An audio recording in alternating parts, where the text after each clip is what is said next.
Sure. Because there are some EIA under Jadual Satu that is not publicized that Yeah. we can access to. Yeah. In your plan, is it including the EIA that can be publicized, no matter the size or scope of it? Yeah, so that will be something that I can't commit to anything specifically, but I'm looking at the whole environmental reporting as a whole to see what can be done to be improved lah in terms of transparency. One more question about enforcement, because Mm. we saw some reports about we saw many brilliant EIA being written, but they are hard to monitor and Yeah. enforce because we know there are lack of manpower in the ministry. So moving forward, do you have any plans to improve this? Well, if one of the, I mean, I know you're talking about EIA, right? But one of the things when you look at conservation, for example, are the rangers. And one of the new things that the government did was to recruit military veterans to become rangers on a contract basis. So I think we have to be creative about that. And I think, obviously when you talk about pejawatan, to give permanent positions with the government, fiscal condition, blah, blah, blah, that becomes a challenge. But if we look at, if we can talk about, I think other countries have done it before. You know that there's a lot of youth unemployment. We know that there's a lot of military veterans. They always complain they leave the service at 40, still able-bodied. They're experienced in the jungle and whatnot. So I think we have to look at those things to add up the numbers of enforcement.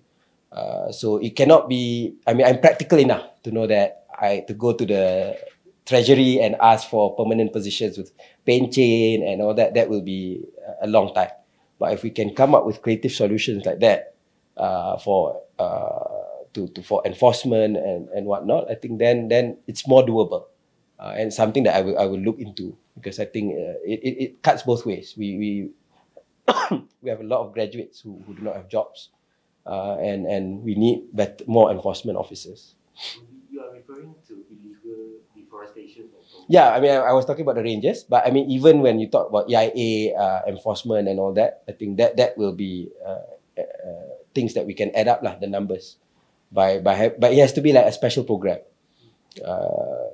To just grow it organically will, I'm realistic enough to know that it'll probably be a bit challenging, because if it's contract, then you time it, right? There's no pension, the cost is much more controlled.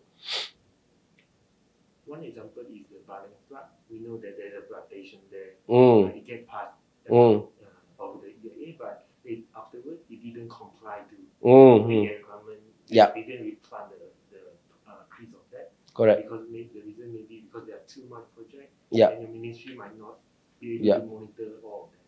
Yeah. So this is a difficulty that hiring rangers might not can solve. Right? Yeah. So it's not just rangers. So it has to be like other, maybe technical officers, right? At the EIA and all that. But what I'm saying is that we can complement permanent staffing with contract staffing, so that later on when the government has funding and whatnot, then maybe it can be permanent lah. But yeah, that is the challenge. You have all the laws, and you do the reports and what, but the enforcement is a major challenge that we have in Malaysia. In fact, a lot of our laws are world class. The enforcement part is the.